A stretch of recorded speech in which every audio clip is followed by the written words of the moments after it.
მოგესალმებით, თქვენ უყურებთ გადაცემას ევროპის დაისი. დღევანდელ ეპიზოდში მოგიყვებით მე-20 საუკუნის ცენტრალურ ევროპაში ჩადენილ და განხორციელებულ ყველაზე დიდ დანაშაულების შესახებ ადამიანების უფლებების წინააღმდეგ და ალბათ ეს ყველაფერი უნდა დავიწყოთ დანიიდან.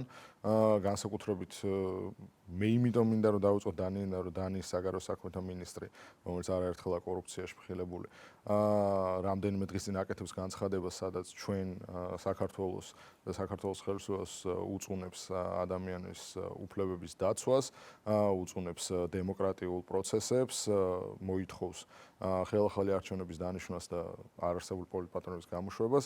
ამიტომ ჩვენ ახლა დავბრუნდებით მისი ქვეყნის კოლონიალურ უახლეს წარსულში და გავიხსენებთ იმ საქმეს, რომელსაც ეწოდება სპირალების საქმე და რომელიც გენოციდად ფასდება ზოგიერთ მკვლევარის და ისტორიკოსის მიერ. მგონია რომ ძალიან მნიშვნელოვანი თემა არის ეს და სხვა შორის მე აქამდე რამოდენიმეჯერ მილაპარაკია ამ საკითხზე თუ ახსოვს შვედეთის მიმართულებით, იმიტომ რომ დანიამ დაიწყო ეს ყველაფერი, მაგრამ შვედეთი იყო, რომელმაც საოცრად ესე იგი აითვისა ეს კულტურა, გაამრავლა შემდეგ და ყველა განვიხილოთ არ ვიცი, სხვადასხვა მონაცემებს 60,000-დან 80,000 ადამიანამდე არის სტერილიზებული. რაც შეეხება დანიას, დანია გახდა 1 ივლისიდან ევროსაბჭოს პრეზიდენტი ქვეყანა და შესაბამისად მის საგარეო საქმეთა მინისტრი კორუმპირებული და ცნობილი თაღლითი და არაადეკვატური ადამიანი, რომელიც გამოირჩევა ჩვენ მიმართ სანქციების მოთხოვნით და ასე შემდეგ და ასე შემდეგ. უსამართლოდ თავდასხმებით. რა თქმა უნდა, უსამართლოდ და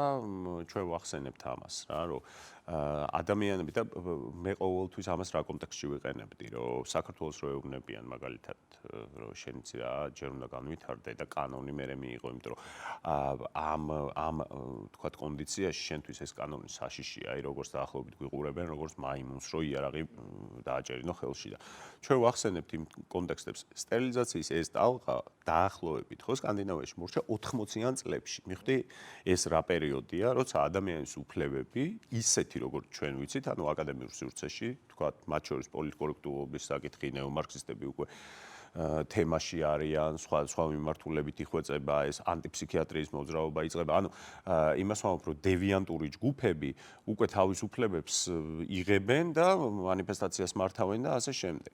ჩვენ უნდა გავახსენოთ საზოგადოებას, რომ სკანდინავიაში ეს იყო უფსალაში თუ არ ვცდები, პირველია ეს ევგენიკური გეგმა, რომელიც შეიქმნა რასობრივი თეორიის მიხედვით, ანუ იქაურ ბიოლოგიის ფაკულტეტზე და რომელიც გულისხმობდა, რომ ესე იგი ჩვენ თქვათ გამოვხშიროთ ჩვენი საზოგადოება და შევქმნათ ყველაზე ისეთი ჯანსაღი არიული რასა. ჯანსაღი, კი ბატონო, არიული რასა. თუმცა ეს უფსალოს უნივერსიტეტში განხორციელებული ეს კვლევა პირველი კანონმდებლობით აღასრულა დანიამ 1929 წელს მიიღეს კანონი და ესეთი შემზარავი, ესეთი არამეცნიერული, ესეთი შემზარავი ისტორია ფაქტობრივად არ აქვს ნაცისტურ გერმანიას. ჩვენი მანკიერებები და ადამიანის მანკიერებები რას ნიშნავს? შენ თუ ხარ შეზღუდული შესაძლებლობის მქონე ადამიანი, თუ ხარ იმ ესთეტიკურ სტანდარტებში თუ არ ჯდები, მაგალითად გაქვს ცოტა ნაკლებად პროპორციული შუბლი ან სხვანაირი ცხვირი ან რაღაც, თუ ხარ ღარიბი. იცი რომ ესეც იყო შესული, ანუ ღარიბი ნიშნავს რომ შენ წარმატებას ვერ მიაღწევ და ამ ადამიანებს ძალიან ხშირად მათი ნების საწინააღმდეგოდ კი არა და მათი ცნობის საწინააღმდეგოდ, ანუ არც იცოდნენ, უკეთებდნენ სტერილიზაციას, რომ აღარ გამრავლებულიყვნენ. ალბათ დღეს კატებზე და ძაღლებზე ბევრად მეტი სენსიტიურობა არსებობს, ვიდრე 30-იან, 40-იან და 50-იან, 60-იან და 70-იან წლებში არსებობდა სკანდინავიაში, განსაკუთრებით დანიაში და იმ ქვეყანაში, რომელიც ეხლა გამოირჩევა და ჩვენ მოგვიწოდებს ადამიანის უფლებების დაცვისკენ, რომელიც გამოირჩევა ყველაზე სენსიტიურია გენდერული საკითხების მიმართულებით, მიხვდი? და 10 და 20 წლის წინ რას აკეთებდნენ, ხო? აი შესადარებლად რო გავაკეთე. მე ყოველთვის ამას ვამბობ, რომ იცი რა არის, როდესაც რაღაცას მოუწოდებ, შენ ყოველთვის მორალს და შენ ისტორიას თვალს უნდა უსწორებდე რა. როდესაც საქართველოზე ლაპარაკობ, რომ ეს არის თქვათ ახალი რესპუბლიკა და მას აკლია პოლიტიკური კულტურა და პოლიტიკური პროცესები, ხო?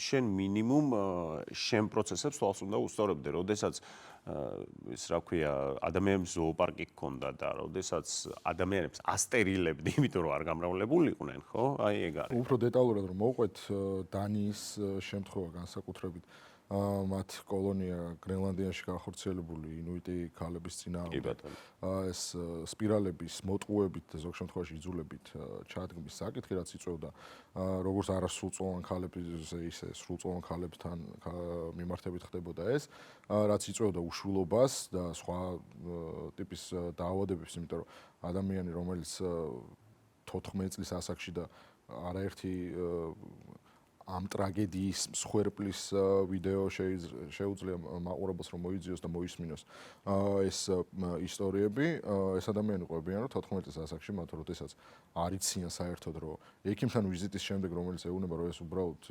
ჩვეულებრივი შემოწმება არის და სხვა არაფერი და გინეკოლოგი უცებ სპირალს უყენებს არასრულწლოვან თუ სრულწლოვან ქალს, რომელიც შემდეგ ოჯახს ქმნის, ცდილობს რომ ბავშვი გააჩინოს და ვერ ხვდება რაში არის საქმე, იმიტომ რომ ფიზიკურად აღარ აქვს შესაძლებლობა დაურსულების.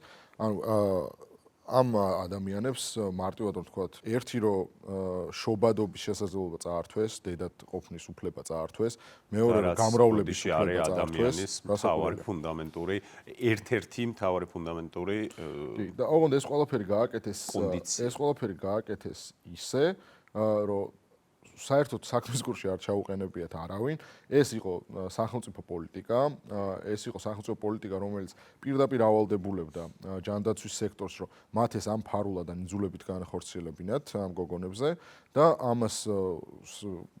ამის პოლიტიკური გამართლება და ეკონომიკური გამართლება იყო ის, რომ პოლიტიკურ ნაწილში ჩვენ არ გვჭირდება ეს ადამიანები, რომ გამრავლდნენ, იმიტომ რომ ეს არის ინუიტები და არ არიან სკანდინავიელი და დანიელი ესთეტიკის მატარებელი სუბიექტები და მეორე რომ ჯანდაცვის სექტორს დაარტყავს რომ ამ ადამიანებმა შემდეგ ოჯახები შექმნან და გამრავლდნენ და შესაბამისად მე ჩაერთონ საერთო ჯანდაცვის პროგრამებში. და ეს არ იყო მხოლოდ დანია და დანიის კოლონია გრენლანდიის პრობლემა, შვედეთი ახსენე, შვედეთში ზუსტად იგივე ხდებოდა, ნორვეგიაში ზუსტად იგივე ხდებოდა. ანუ ეს ის რომ ეს ევგენიკის საფუძვლები ფეხგადგმული იყო როგორც ევროპაში, ისე ამერიკაში და ესეც ან ფაქტობრივად დადასტურებული ისტორიული წარსული არის და არა რაღაც ინტერპრეტაციები. მაგალითად, ანუ ამერიკაში, როდესაც ეს ხდებოდა და ამერიკაში იყო რასაკვირველია განსაკუთრებით შავკანიან ქალებზე და იქაც არანაირი წინასწარი ცოდნა მათ არ ქონდათ, რომ როდესაც მიდიოდნენ შემოწმებაზე თუ როდესაც მიდიოდნენ გინეკოლოგთან და ასე შემდეგ, რომ მათი სტერილიზაციას უკეთებდნენ, ესეც იყო სახელმწიფო პოლიტიკის ნაწილი, ესეც მართდებოდა იმით, რომ ჯანდაცვას მოაკლდება შემდეგ ამისგან დამატებითი ხარჯები და ის რომ პოლიტიკურ ნაწილში ეს ადამიანები არ გვჭირდება რომ გამრავლდნენ. მაგალითად, თავარი სასამართლო პროცესი, რომელიც არსებობს ამ საკითხზე, იქ არის მოსამართლის ფრაზა, რომ სამი თაობა იმბეცილის არის საკმარისი, ესა ციტატა. რომ ანუ შესაძლოა მეტი აღარ უნდა გავამრავლოთ ჩვენ ესენი. და სხვათა შორის ამერიკაში მიმდინარე ზუსტად ეს ევგენიკური პროცესი, შემდეგ ის ესხა ნაცისტურმა გერმანიამ და ჰიტლერის მიერ არის მოწონებული, ჰიტლერი უკრავდა ტარშს და ამბობდა, რომ ამერიკაში განხორციელებული ეს სტერილიზაციის პროგრამა არის ისეთი მაგარი პროგრამა, რომელსაც ჩვენ უნდა მივბაძოთ დავუდოთ სათავე. ანუ რასაკვირველია, გერმანიამ ყველაზე ფართომასშტაბიანად გააკეთა ეს მეორე მსოფლიო ომის პერიოდში 9 მილიონი ადამიანზე არის საუბარი ოფიციალურ დოკუმენტებში და ეს შემდგომ აღიარეს კაცობრიობის წინაშე ჩადენილ დანაშაულებად და არც ერთ სხვა ასეთ შემთხვევაზე, არც ამერიკაზე, არც სკანდინავიურ ქვეყნებზე, არც ერთ სხვა ევროპის ქვეყანაზე მსგავსი რაღაც განხორციელდა, მსგავსი შეფასება არ გაკეთებულა. ისიც რომ გენოციდიც დასაწყისში ვახსენეთ, რომ კონკრეტული მკვლევარები და ისტორიკოსები ამას გენოციდს უწოდებენ, იმის აღიარებაც სახელმწიფოს მხრიდან, რომელიც ამას ჩადიოდა, არ არის. და არის ზოგან მხოლოდ ის, რომ აი ძალიან გვიანდელი, რაც 2010-იანი წლების შეიძლება ბოდიში და რაღაცა კომპენსაციები სადაც 20,000 ევროს ფარგლებში, ამ წარმოიდგინე, შენ რო გართმევენ შვილის ყოვლის და სუფოსოვან ოჯახის ყოვლისუფლებას და 20,000 ევროთი და მე 50 წლის მერე ბოდიში რომ უნდათ რომ დაგიკომპენსირო. ჩვენ თუ ლაპარაკობთ, ესე იგი, კაცობრიობის წინაშე ჩადენილ დანაშაულზე და გენოციდზე, ჩვენ შეგვიძლია თამამად ვთქვათ, რომ აი ეგ მოდელი, რომელიც ჰიტლერის შემთხვევაში შეფასდა გენოციდად და კაცობრიობის წინაშე ჩადენილ დანაშაულად.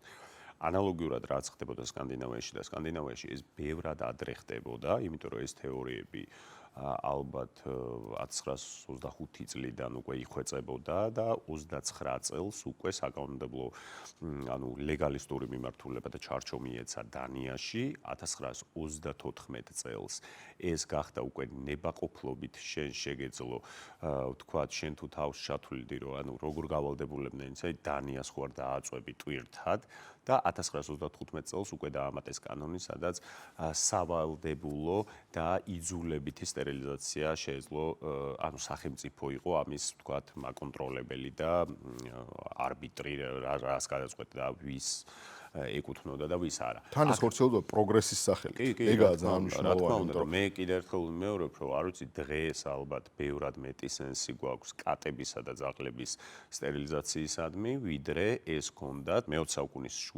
შუა წლებში, ვთქვათ 50-იან წლებში ევროპელებს. კატებზე ძაღლებზე კი არა, ანუ დღეს კოსმეტიკურ საშუალებებს აღარ ტესტავენ ცხოველებზე, იმიტომ რომ განსაკუთრებულ ძალადობებს თვლიან და კი ბატონო და ჩვენ აუცილებლად ეგ უნდა აღვნიშნოთ, რომ მე ყოველთვის მიყვარს აი კონტექსტში ლაპარაკი რა, აი ეს ვთქვათ ისტორია, ეს თეორია, ეს გამოცდილება და დღევანდელი ევროპა რა არის, რომ დღეს მართლა ლაპარაკობს ევროპა და ტრენდსეტერად იქცა ამის, როგორც აკადემიურ სივრცეში, ისე პრაქტიკულ ნაწილში, რომ როგორც ჩვენ თქვი მაგალითად ბიოპროდუქტები, მაგალითად სრულად ვეგანური შამპუნები, რომელიც ნიშნავს, რომ ეს კოსმეტიკური ნაწარმი არ არის დატესტილი, ხო, არ არის დატესტილი ცხოველებზე. მათ როგორც იქ არის რა, სულხან-საბას იმაში, რომ ხო იცი, ბაჭავარიანის ლექსი, რომ მეფეს ხალხს უფრო კატა ეწოდება რა და ეს არის ოღონდ ინსტიტუციონალიზებულ ფორმაში ჩვენთან. ჩვენ გვყავს ევროპა, სადაც არ ვიცი მიგრანტებზე ამოსდით ზედამთვარე და იცი რა, მათ ჩვენი კოლონია, ჩვენი რაღაცა დანაშაული, ეს თეთრი შეიმ და ეს რაც უნდა ვატაროთ ეს ონტოლოგიურ ტვირთად მთელი ცხოვრება და ასე შემდეგ. აქ არის უფლებები, პოლიტკორექტულობა, აქ არის გენდერულად სენსიტიური საზოგადოება, რომელიც მოუწოდებს მთელ მსოფლიოს გრეტა ტუნბერგი შექმნა სკანდინავიამ, რომელიც არის ის, რომ აი რაღაცა გემითაც არ გადაადგილდეთ და თვითმფრინავით, იმიტომ რომ გარემო ნადგურდება, ანუ ადამიანებზე იმდენად ბევრი ვიზრუნეთ, რომ უკვე გარემოზე უნდა გადავიდეთ. ეხლა ბაქტერიებსაც ნუ უკლავთ, ანუ შეიძლება სუნთქვა აკრძალონ ბოლოს, აი სუნთქვის აკრძალვის კი სლოგანით გამოვიდნენ. ხო, ჩვენ რაში გვჭირდება ეს თეორია და ეს ისტორია და ეს პრაქტიკა რა გასააზრებლად, ანუ შეხედე ჩვენ ქვეყანას, რომელიც ვართ ერთ-ერთი პირველი ქრისტიანები, რომელსაც გვაქვს საკუთარი დამწერლობა, რომელსაც გვაქვს ამხელა ისტორიული ლინეალური ხაზი, რომელიც შემდეგ რის ნაწილშიც ჩვენ ვიყავით, არ ვიცი, ერთობის საბჭოთა კავშირში წავედით პირველად კოსმოსში, მოვიგეთ მეორე მსოფლიო ომი, უდიდესი წინსვლა ჰქონდა მეცნიერების და სპორტის და ყველა მიმართულებით, ანუ ახალი სახელმწიფო ინდუსტრიალიზაციის პროცესის დროს. შემდეგ დამოუკიდებლობა გამოაცხადეთ. ჩვენ არ უნდა მოგვიწოდონ, არ უნდა გველაპარაკონ, რომ თქვენთვის ეს კანონი შეიძლება, ეს არ შეიძლება. ეს არის სანქციები საქართველოს მივწევთ, იმიტომ რომ ცოტა პრორუსულად იქცევიან და ამას ამბობს ის ევროპის ის ნაწილი ერთი მხრივ, რომელსაც ზოოპარკი ჰქონდა ადამიანების 50-იან წლებში ბოლოს, ხო? ზოოპარკი. კი, არ ეგ საკითხიც. ზოოპარკი, ანუ ვიღაც სხვა შორის ვისაც ეს ინფორმაციები არ აქვს, შეიძლება იფიქროს, რომ ან სიტყვაზე ლაპარაკობ, ან ცხოველების ზოოპარკს გულისხმობ. ადამიანების ზოოპარკი, შავკანიანების და ის შავკანიანები მათთვის იყვნენ სასაცილოები. ასევე შავკანიანი მართველი ყავდა იმ ზოოპარკს. ჩვენ ვლაპარაკობთ 60-იან, 70-იან და 80-იან წლებზე, სადაც სკანდინავიაში აი ეს ყველაზე ლიბერალურმა და ყველაზე გენდერ სენსიტიურმა და ყველაზე პოლიტკორექტულმა ნაწილმა ევროპის, შვედეთი, ნორვეგია, დანია ესე იგი, დაახლოებით 100,000-ზე მეტ ადამიანს იძულებით ჩამოართვა გამრავლების უფლება, ანუ მისი სტერილიზაცია მოახდინა. ადამიანის ზოოპარკს რაც შეეხება, ამაზე უფრო უთან განვარცოთ და მივაბად ამ სტერილიზაციის საკითხს, იმიტომ რომ ერთი ცივილიზაციური გონების პირმშო არის ადამიანის ზოოპარკები, რომელიც ბელგია იყო პირველი ნოვატორი ამისი, იმიტომ რომ შეშლილი მეფე ყავდათ, რომელსაც განსაკუთრებით ეზიზღებოდა შავკანიანები და ამ თავისი თეთრი აღმატებულობის ევროპული უპირატესობის საჩვენებლად ბელგიაში არსებობდა მრავალი წლის მანძილზე ეს ადამიანების ზოოპარკი, სადაც არაერთი ბავშვი და დასრული არ მოკლული და როგორც ბავშვი ისე ზრდასრული, როგორც ცხოველი ისე იმყოფებოდა გალიაში და დასთვალიერებლად მოდიოდნენ თეთრები და ბანანს აჭმევდნენ როგორც მაიმუნებს და ეს ხდებოდა რის გამო, რომ ერთი რომ მარტივად გამართლებული ყოფილიყო კოლონიალიზმი, იმიტომ რომ შეხედეთ როგორც ცხოველები არიან, ამათ ჭირდებით ჩვენ ევროპელები თავს რომ დავესხათ, დავიპყროთ, მათი კულტურა არის უკულტურობა, ჩვენ უნდა შევიტანოთ მათთან კულტურა, ჩვენ უნდა ვასწავლოთ როგორ გახდნენ ესენი ადამიანები, წინააღმდეგ შემთხვევაში იქნებიან აი ესეთ ცხოველები, როგორც ახლა ხედავთ. პირველ რიგში ერთი ნაწილი იყო ეს, მეორე ნაწილი იყო ის, რომ უბრალოდ ხო გააქვს შენ ამის შესაძლებლობა, შენ ამ კულტურული რასიზმის პირშო ხარ და შეგიძლია რომ ეს გააკეთო და შესაბამისად გართობისთვისაც აკეთებ, კაპიტალის დაგროვებისთვისაც აკეთებ, იმიტომ რომ ფასიანი არის, შენ რო შევხედე ამ ზოოპარკში ნახო ადამიანი. კულტურული რასიზმი, რომელიც ევროპის, წიაღის და ამერიკის ერთ-ერთი იდენტობის ნაწილი არის, მაგალითად საქართველოს ჩვენ არ გვაქვს არანაირი კულტურული რასიზმის მცირე გამოცდილებაც კი მთელი ჩვენი არსებობის მანძილზე, ჩვენ არ გვაქვს არანაირი ინსტიტუციონალიზებული არც რასიზმი, არც ჰომოფობია, არც რაიმე ტიპის ზიზღის კონკრეტული ჯგუფებისადმი გამოვლინება. საქართველო ყოველთვის იყო მულტიკულტურალური და ყოველთვის იყო ძალიან ტოლერანტული.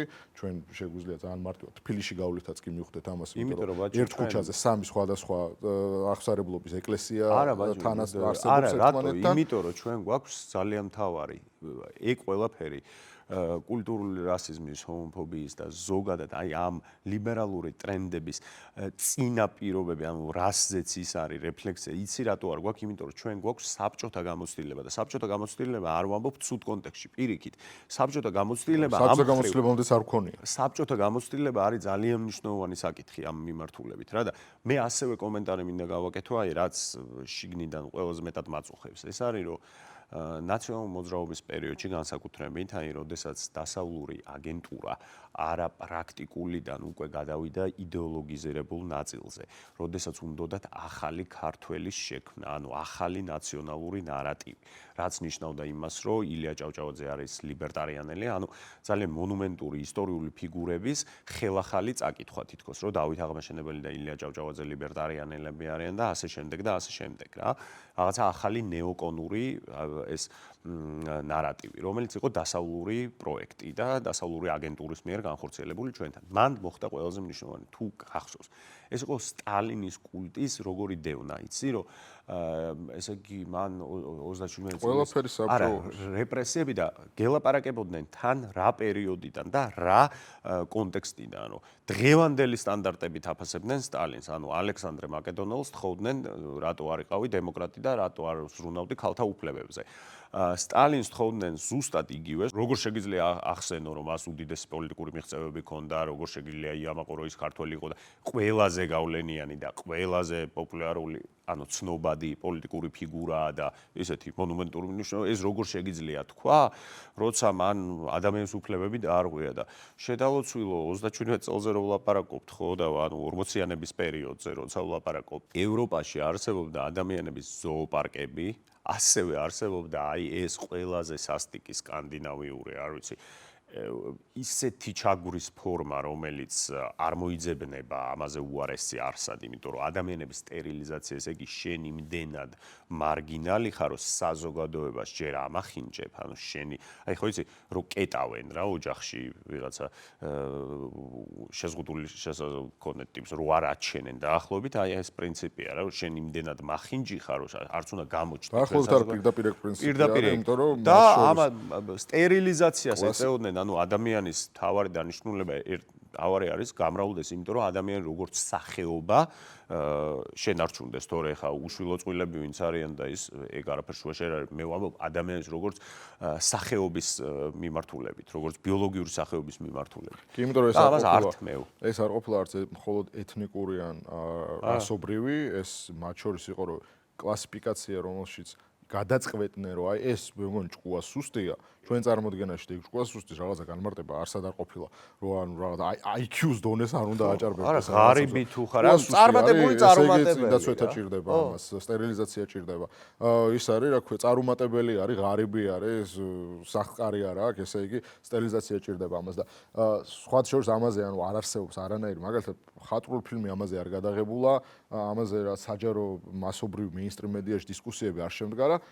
ერთადერთი შემთხვევა, რომელიც მსგავს თვითრეფლექსიას ახდენს ევროპულ თუ ამერიკულ პოპკულტურაში თუ რაღაც მეინსტრიმ მედიაში გაჟღერებულა და ამაზე უსაუბრია და ხალხს დიდ ნაწილს შეიძლება არა, მაგრამ გაუგია, არის მხოლოდ ის შემთხვევები წინდაცვლის და სტერილიზაციის, რომელიც ეხებოდა მკაცრად სექსუალურ უმცირესობას.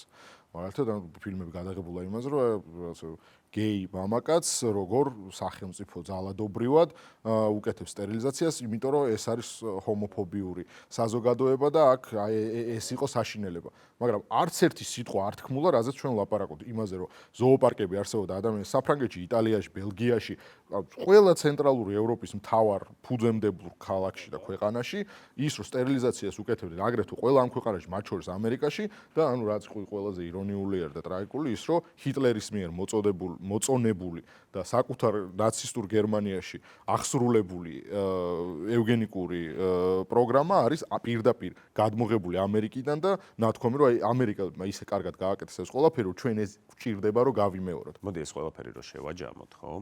საქართველოს ბოლო 30 წლის განმავლობაში მას აქვს წაგებული ერის ფსიქოლოგია. წაგებული ასე ნიშნავს, ანუ ერის თქვათ ფსიქოლოგიურ თვითშეფასებას რა განაპირობებს? ეს არის ომი და ეს არის სპორტი, იმიტომ რომ სპორტი არის სპორტში წავიწიეთ.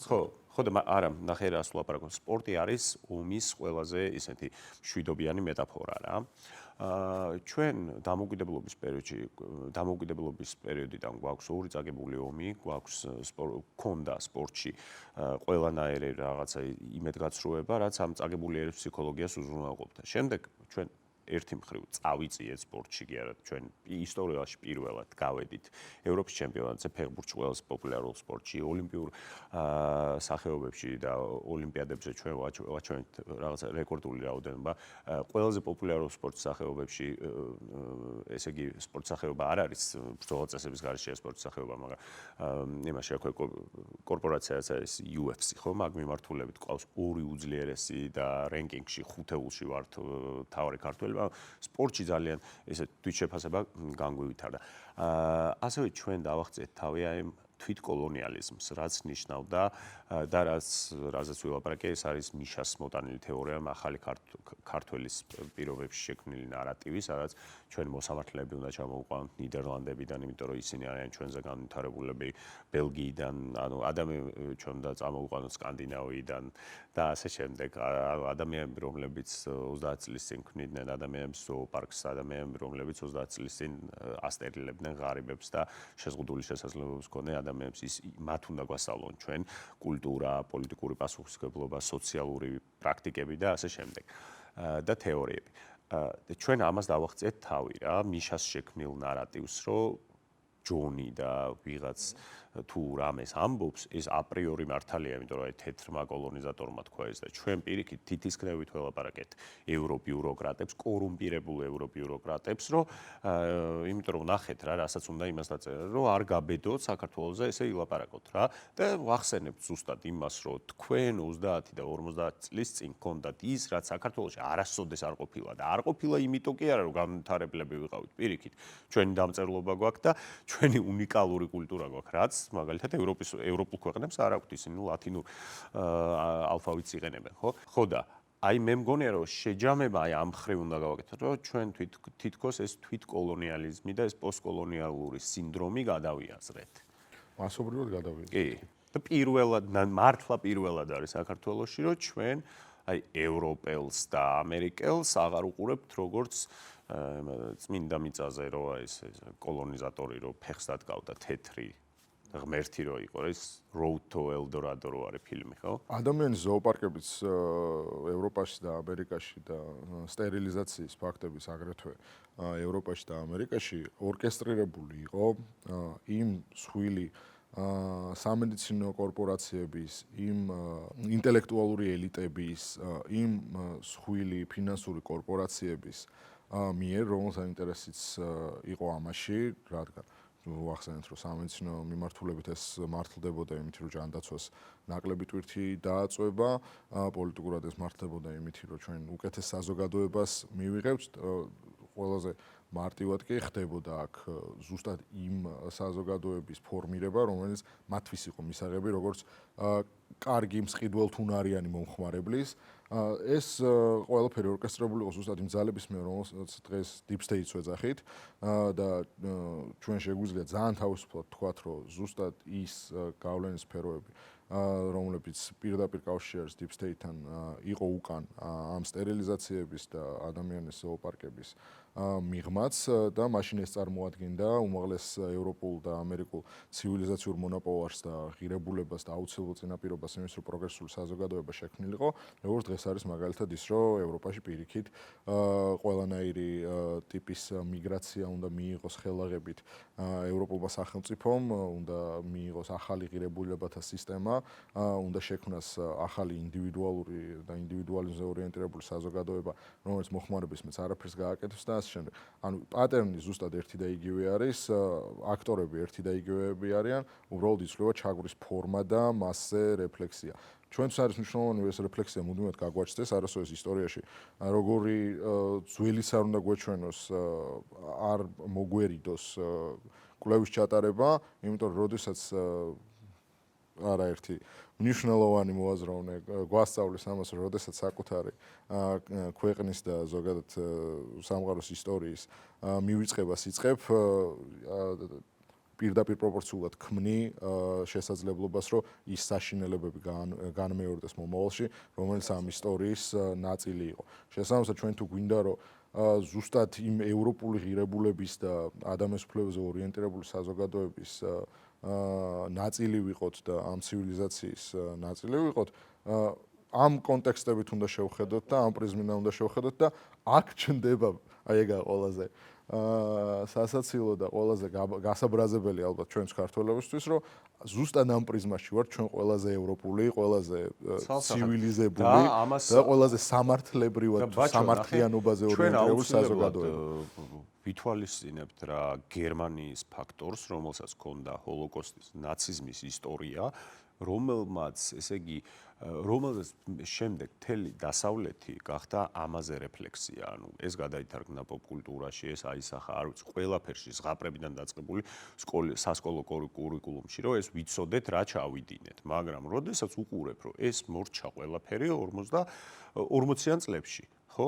საბოლოოდ და ჩვენ როდესაც უყურებთ, ესე იგი, რომ 70-იან და 80-იან წლებში ადამიანებს ასტერილებდნენ, როცა უყურებთ, რომ სადღაც არ დავასახელებ ადგილს, შავკანიანი და თეთრკანიანი ერთი ფანტანიდან ვერ სვავდა და ერთ ავტობუსში ვერ ადიოდა 70-იან წლებში ჯერ კიდევ. სწავლისუფლება ჰქონდა. ჩვენ როდესაც უყურებთ, რომ ხო, ანუ ზოოპარკი არსებობდა ადამიანის, ამაზე არავინ რეფლექსირებს, თორე გერმანია მაგ მიმართულებით აგო პასუხი და შეიძლება ითქვას მეტიც მოუვიდა, რომ ზედმეტად და ეს როგორ ითარგმნება შეიმ ეს ასევე სირცხვილის და ასევე ბრალის, აი ის ცივილიზაცია გახდა, თქვათ, დასავლური, ხო, თვითბრალეულობა რა, რომელიც აი საკუთარ თავს ყოველთვის ადანაშაულებს შესაბამისად ადრე ჩაგრულ დევიანტურ ჯგუფებს და მარგინალურ ჯგუფებს უქმნის პოზიტიურ დისკრიმინაციაში ყავს და ასე შემდეგ და ეს იდეოლოგიური ტყვეობა თავდაპირველად არ ხონდა და ესეც პოსტრასისტული ქვეყნის სინდრომი არის, იმიტომ რომ შავკანიან მოსწავლეს შეიძლება რაც ეკუთვნის ის ნიშანი ვეღარ დაუწერო და ასე შემდეგ, მაგრამ როდესაც ჩვენ უყურებთ ვიღაცები აი ამ პერიოდში ძალიან ჩუმად გაძვრნენ, აი ვაფშე არაფერი არ შეხებიათ და მე უცბად ჩვენ გველაპარაკებიან თითის ქნევით და კიდევ ერთხელ ვიმეორებ, რომ ჩვენ არა იმიტომ კი არა არ გვაქვს ეს, რომ აი სადღაც ახლა იმაში რა ქვია პირველ ყოფილ ტომსაც არ ექნება სტერილიზაციის სიზონი რა. აი, იმიტომ რომ იქ განვითარება აქვს და არა, იმიტომ კი არ გვაქვს რომ განვითარება გვაქვს და არამედ პირიქით. დასასრულს რო ცოტა ემოციურადაც გასაგები იყოს, ანუ ძალიან მარტივად მაყურებელმა უნდა წარმოედგინოს, ღმერთმა დაიფაროს ყველა ამისგან, როდესაც საკუთარი ქალიშვილი მიყავს რიგით შემოწმებაზე ექიმთან, ან როდესაც თვითონ ხარ გოგონა და მიდიხარ რიგით შემოწმებაზე ექიმთან და იქიდან გამოდიხარ ისე რომ შენ ამის ცნობა არ გაქვს და შენ იქ წაგართვეს შობადობის შესაძლებლობა. ანუ ეს იყო მხოლოდ იმიტომ რომ ვიზუალურად არ მოეწონა ვიღაცას. ან რაღაც შენი ეთნიკური წარმომავლობა არ მოეწონა, ან ჩათვალა რომ შენ საკმარისად გონიერი არ ახარ მისი სტანდარტებისთვის, ან ჩათვალა რომ რაღაც შენ არ გაქვს ის სოციალური სტატუსი, რომელიც გეკუთვნის შენ რომ გამრავლდე. ის აუცილებლად სასანებელია რომ შობელს თავისი თუ რამე ბავშვს რამ მხრივ ჩამორჩენა აქ ან რაღაცა შეზღუდული აქვს შესაძლებლობები, შობელს ყველაზე მეტად ის შვილი უყვარს და იმისადმი აქვს ხო ეს სენსი და ანუ იმაზე რომ გეუბნებიან რომ ეს არის რაღაცა გვერდზე უნდა გავწიოთ და ვაფშე საზოგადოებისთვის ხორცმეტია და ვიცი რა მის საზოგადოებრივ პროგრესს აი ხელს უშლის მსგავსი ადამიანების არსებობა. Ну, ამაზე არაჰუმანური გეუბნებით უფრო ჰუმანურად ვექცევით დღეს კატებს და ძაღლებს. მადლობა ყურადღებისათვის. დღეს ამით დავასრულეთ და ამ განაცემაში შევეცადეთ გვეჩვენებინა რომ ვინ ჩვენ გველაპარაკება ადამიანის უფლებებზე და გამოირჩევა და პოზიციონირდება რომ აი ყველაზე მაგარი დამცველია და ულტრალიბერალიზმი და სოციალური მარქსიზმია იქ განხორციელებული და ადამიანის უფლებებს იქ ისე კარგად არსად არ ექცევიან სადაც იქ და განახეთ რომ სულ რაღაც 30 და 40 წლის წინ იქ ადამიანებს ასტერილებდნენ, ჰქონდათ ადამიანების ზოოპარკი და არანაკლებ სისასტიკეს ჩადიოდნენ, რასაც აკეთებდა ამას ნაცისტური გერმანია. და ჩვენ ნამდვილად ვერ უნდა გველაპარაკონ, რომ ჩვენ გვაკლია პოლიტიკური რაიმე ვთქვათ გამოცდილება, ან ისტორიულ პროცესებში ჩამოვრჩით, ან რაიმე სოციალური განვითარების დაბალ ეტაპზე ვართ, რომ ან რამე კანონის მიღების უფლება არ გვაქვს, ან რამის გაკეთების, ან ჩვენი ბედის, ჩვენი თვე გადაწყვეტის უფლება რო არ გვაქვს, ამაზე მართლა ვერ უნდა გველაპარაკებოდნენ. დღეს სამით დაგებშვიდობთ, შევხვდებით შემდეგ კვირას, კვლავაც ნახევარზე, კვლავ პოზიტივიზმზე, კარგად გრძელდებოდეთ. მადლობა ყურადღებისთვის.